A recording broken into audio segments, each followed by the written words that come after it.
కూర్చోవచ్చు ఇక్కడ కూర్చోవచ్చు అవసరం ఇద్దరు లేదా తీసే కూర్చోండి బాబు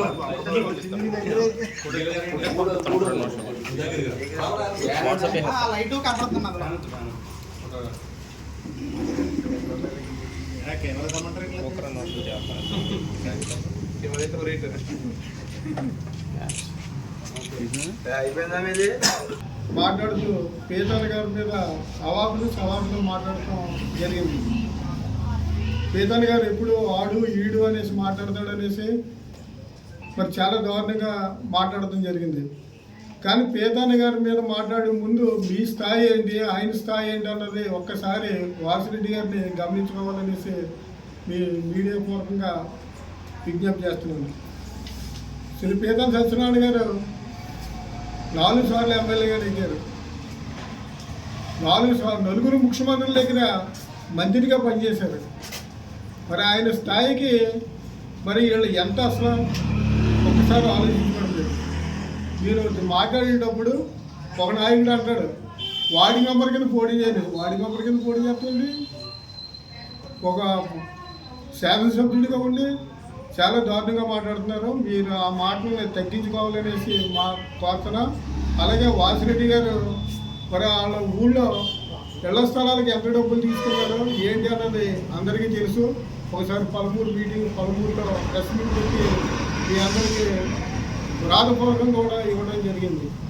మరి అలాగే ఇప్పుడు కర్రీ వేణుబాబు గారు ఉన్నాడు.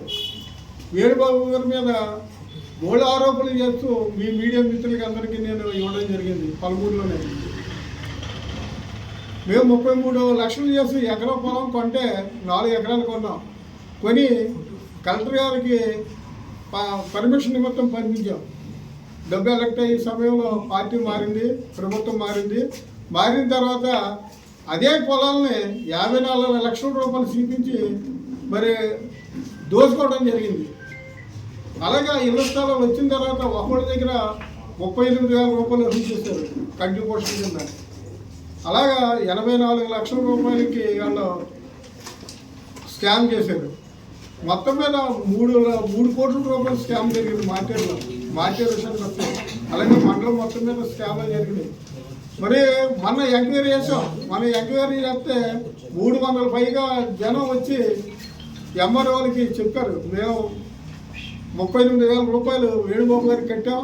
అలాగే 2 లక్షలు కట్టిన వాళ్ళు ఉన్నారు, 4 లక్షలు కట్టిన వాళ్ళు ఉన్నారు. బిల్డింగ్ పూర్తి చేసి ఇస్తారనేసి మరి అవి కూడా పూర్తి చేయలేదు అని గొగ్గోళ్ళు కడుతూ ఏడుతున్నారు వాళ్ళు. మనం 3 రోజుల క్రితం మళ్ళీ ఎంఆర్ఓ గారు వాళ్ళు వచ్చి మళ్ళీ రీఎంక్వైరీ చేశారు. రీఎంక్వైరీ చేసినప్పుడు వాళ్ళు 30 మంది రాతపూర్వకంగా ఇచ్చారు. మేము డబ్బులు ఇచ్చాం, మేము ఇలా చేసాం, మేము ఇలాగే ఇబ్బందులు పడుతున్నాం, మా మొహం కూడా చూడలేదు, రోడ్లు పోతామన్నాడు, డ్రైనేజీలు కడతానన్నాడు అనేసి చెప్పి వాళ్ళు చాలా బాధపడటం జరిగింది. మరి ఇలాగే ఎన్నో అకృత్యాలు చేస్తున్న వైఎస్ఆర్ పార్టీలో ఉంటూ మరి తెలుగుదేశం నిక్కచ్చగా ఉండి తెలుగుదేశం పార్టీ మీద బురద చల్లడం అది మంచి పద్ధతి కాదు. వాళ్ళు ఇప్పటికైనా సరే కళ్ళు తెరిచి ఆ ప్రభుత్వం ఎలా ఉంది, ఈ ప్రభుత్వం ఎలా ఉంది మనక్షాక్షిగా ఒకసారి ఆత్మస్థైర్యం తెచ్చుకుని ఒకసారి గుండె మీద చేసుకుని వాళ్ళ నిజాలను నిర్భయంగా మాట్లాడతారనేసి సందర్భంలో కోరుతూ సెలవు తీసుకుంటారు. నాయకులకి ఒక విజ్ఞప్తి అనుకుంటారో రిక్వెస్ట్ అనుకోండి. గత వారం రోజులుగా మీ పార్టీ వివిధ పదవుల్లో ఉన్న నాయకులందరూ కూడా తెలుగుదేశాన్ని అలాగే పేదాని గారిని మరియు వాళ్ళ తనయుడు ఎక్కడ గారిని కూడా విమర్శలే పనిగా పెట్టుకున్నారు. అంటే ఎటువంటి పని లేదేమో పాపం వైఎస్పీ నాయకులందరికీ అదే పనిగా తీసుకున్నారు. వాళ్ళ పబ్లిసిటీ గురించా లేకపోతే కావాలనా అన్నది మీ విజ్ఞతకు వదిలేస్తున్నాం. కానీ గత వైఎస్సీపీ టైంలో పేదన్న గారు తనయుడు వెంకట గారి మీద ఎటువంటి నిరాధారణ లేకుండా కేసు పెట్టారు. అది ఇప్పుడు కూడా సాక్షిట్లేదు. ఆయన్ని చాలా ఇబ్బంది పెట్టి కుటుంబాన్ని దూరంగా చేసిన వైఎస్సీపీ ప్రభుత్వానికి కక్షాద. అదే ఇప్పుడు మేము పాటిస్తే మా అధినాయకుడు చంద్రబాబు గారు కానీ లోకేష్ గారు కానీ మా ప్రీత నాయకులు పేదన సత్యనారాయణ గారికి కానీ ఎప్పుడు కూడా కక్ష సాధింపులు ఎప్పుడు తీసుకోలేదు.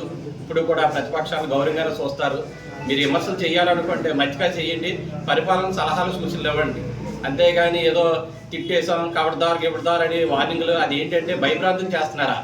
గతంలో చేశారు కదా, 19 నుంచి 24 వరకు భయభ్రాంతం చేశారు. దానికి పరిష్కారం ఏంటన్నది ప్రజలు కూడా మీకు తెలియపరిచారు. అయినా కానీ మళ్ళీ ఇప్పుడు అదే బాణీలో వెళ్తే ఎలాగా? మీరు మంచి చేయండి, లేకపోతే మంచి చెప్పండి, మేము కూడా స్వీకరిస్తాం, ప్రతిపక్షాలను గౌరవిస్తాం. అంతేగాని మీరు భయభ్రాంతులు చేసి ఇంకా ఏదో రాక్షస పాలన కింద చేయాలనుకున్నది కరెక్ట్ కాదు. ఈ రోజున వారం రోజుల నుంచి వైసీపీ నాయకులు అటు గురుప్రసాద్ గారు కానీ, వాసిరెడ్డి గారు కానీ, మా ఎమ్మెల్యే పీతాని సత్యనారాయణ గారిని చాలా దారుణంగా మాట్లాడతారు. ఆ స్థాయికి మీరు సరిపోతారా? పీతాని గారిని విమర్శించే స్థాయికి ఆయన కానీ, అలాగే మా ప్రభుత్వంలో చంద్రబాబు నాయుడు గారు, లోకేష్ గారు, పీతాని సత్యనారాయణ గారిని ఎప్పుడూ కూడా బడుగు బలగారితో కనుక అందరినీ కూడా చాలా చక్కగా ఎప్పుడైనా సరే అందరినీ కూడా పలకరిస్తూ మరి అందరినీ చూస్తూ ఆయన జాగ్రత్తగానే చూస్తారు, ఇబ్బంది ఏమీ ఎవరికి లేదు. అలాగే పీతాని సత్యనారాయణ గారు సర్పంచ్లు కానీ, ఎంపీటీసీలు కానీ, వైఎస్ఆర్ అయినా ఎవరైనా అందరినీ కలుపుకుని కూర్చోబెట్టి చేస్తున్న పీతాని గారు.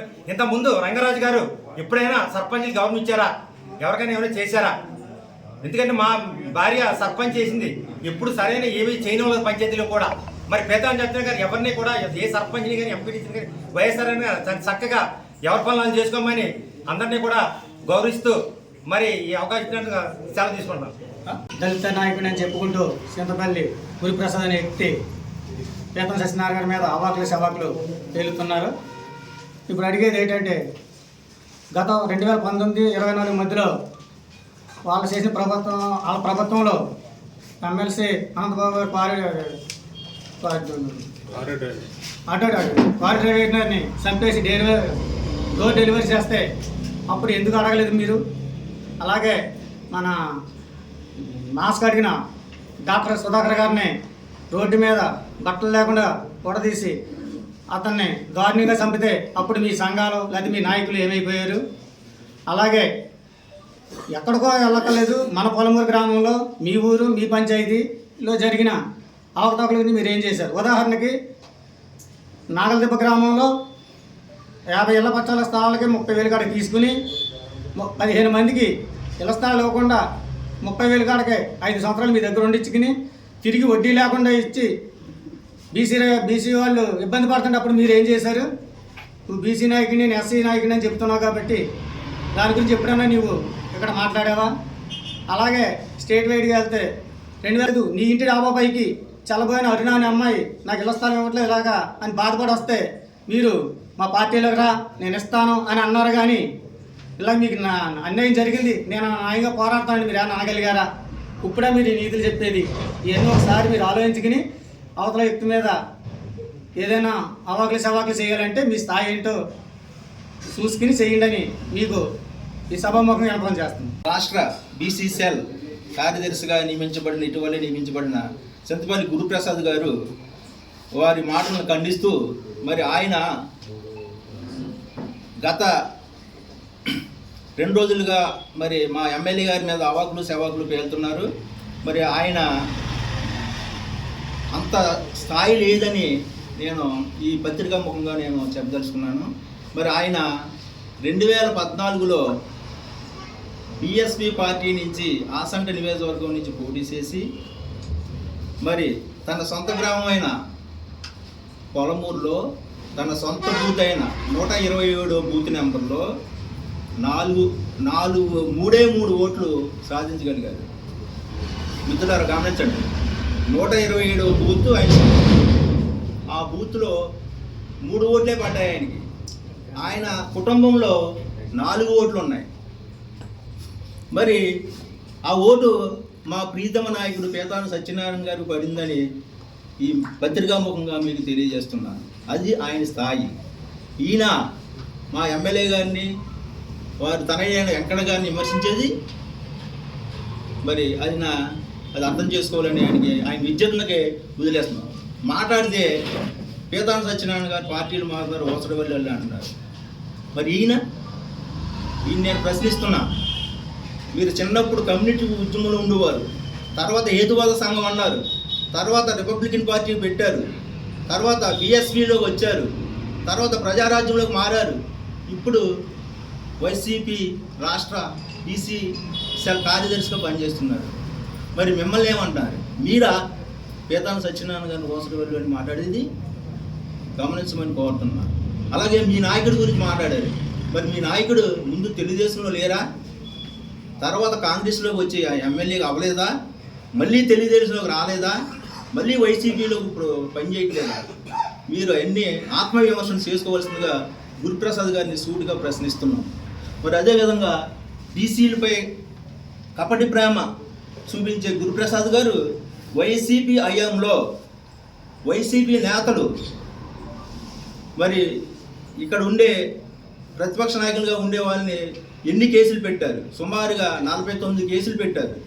వాళ్ళు ఏమన్నా అల్లరి చేశారా?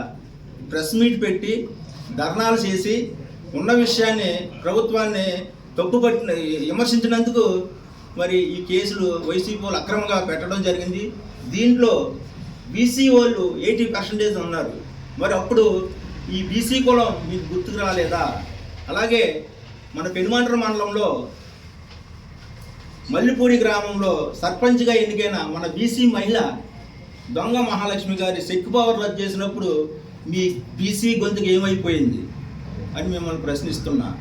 అలాగే మరి ఎంతో ఉద్యమంగా పనిచేసిన మీరు సుండూరు కారంచేడులో పెద్ద మహామహా ధర్నాలు ఉద్యమాలు